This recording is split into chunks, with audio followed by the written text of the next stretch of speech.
bread. Meat is ginawang salad. I don't like it. Ang aming hapunan is tinapay. And yung tinapay namin is baguette. Is this baguette, Shats? This bawan baguette, da? Ayun.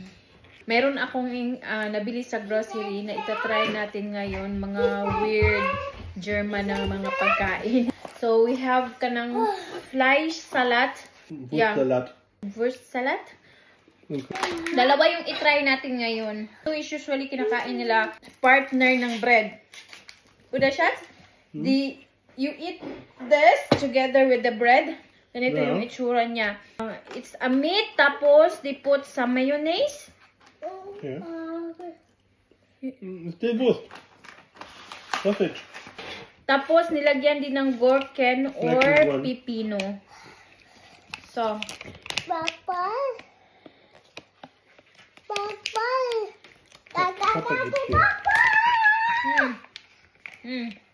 So, ito nga is pinapartner nila sa bread. So, like ganito. Tapos, may bread. I don't like it. Lagay mo dyan. Ganyan siya.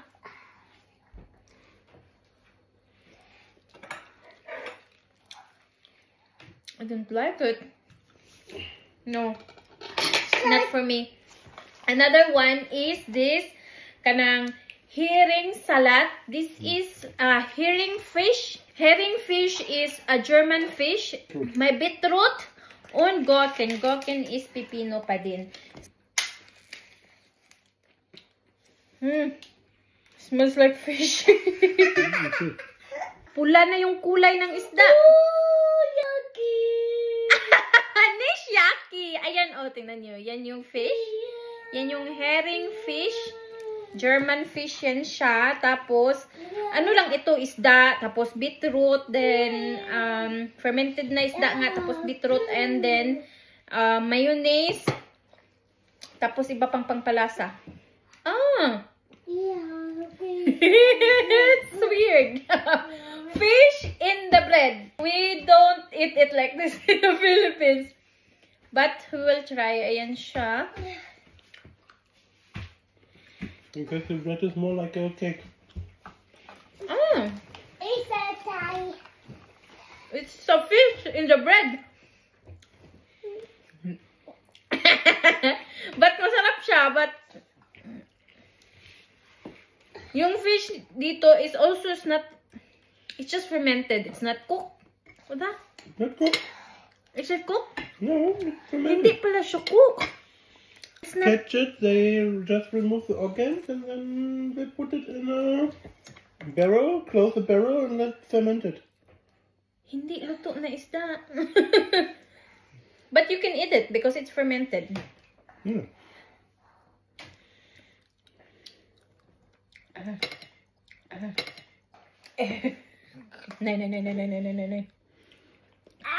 No. So, yan yung fish. Lagay mo dyan. And then, yan. Yung kinakain nila. Kaya hindi ako kumakain. Bumibili nito kasi hindi talaga masarap. Masarap naman yung kanyang, yung sauce. But the fish is not delicious. The beetroot is also delicious. Just because you know it's raw.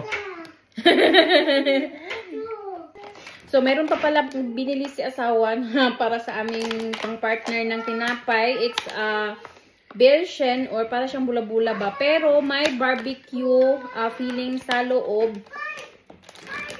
Tingnan natin.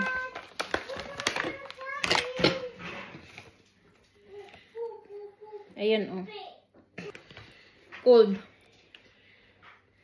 Ang lamig. We need to warm it, or? No. I don't like it. Pwede mo naman kainin na cold. Pwede mo ding initin. Pero, I don't like it. Meron na siyang feeling sa loob. But, hindi masarap. Hindi masarap.